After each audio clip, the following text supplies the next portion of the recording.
فکر کردی کالا پلیر خیلی خوبی هستی؟ اوکی. اگه واقعا فکر میکنی خیلی خوب کالا پلی میدی، یه فرصتی برات دارم که میتونی هم پول در بیاری هم لذت ببری و بازی کنی. میخوام یه کاستوم رایگان راه بندازم که جایزه نفر اولش 1,000,000 تومان پول نقده. بیا بریم تا شرایطشو بهت توضیح بدم که چطوری ثبت نام کنی. طبق نظرسنجی که داخل پیج انجام دادم گفتین میخواین به خاطر پول پلی بدین، پس هماهنگی‌ها و تحویل جایزه رو داخل پیجم میذارم. حتما پیج رو فالو داشته باش که از بقیه کاستوما جا نمونی. حالا طریقه ثبت نام چطوریه؟ رفاق، اول این همه بهتون بگم که داخل این کاستوم هیچ چیز بتل رو تغییر نمیدیم، یعنی که همون چیزای عادیه. خب بتل عادیه. حالا با توجه به نظرسنجی رفقایی که میخوان شرکت کنن، شاید یه سری تنظیمات یا تغییراتی رو داخل کاستوممون اعمال کنیم. طریقه ثبت نام به چه صورته؟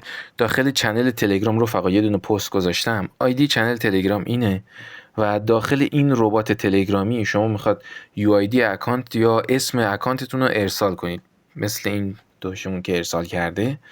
و عرضم به حضورتون که فقط افرادی که اسم میدن و داخل این کاستوم اد میکنیم، یعنی افراد متفرقه، نمیان داخلش. و مورد دیگه که خیلی مهمه آقا، ما به ازای هر یک نفری که داخل این کاستوم جوین میدن 10,000 تومان به مبلغ جایزه اضافه میکنیم.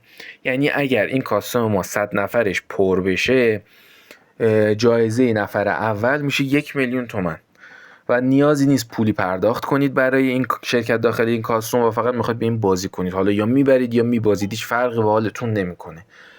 بعد مورد دیگه، جایزه رو که میخوام تحویل بدم داخل پیج میذارم، پس حتما پیج رو فالو داشته باشین و زیر این ویدیو یه دونه کامنت بذارین که من ببینم تعداد افرادی که میخوان شرکت کنن چقدره، تا حالا اون مقدار بودجه رو کنار بذارم برای حالا دوستانی که میخوان پلی بدن. و یه گروه تلگرامی هم داریم داخل تلگرام که حالا اگر خواستیم هماهنگی داشته باشیم یا حالا هر چیزی، داخل همین گروه تلگرام هماهنگی لازم رو انجام میدیم.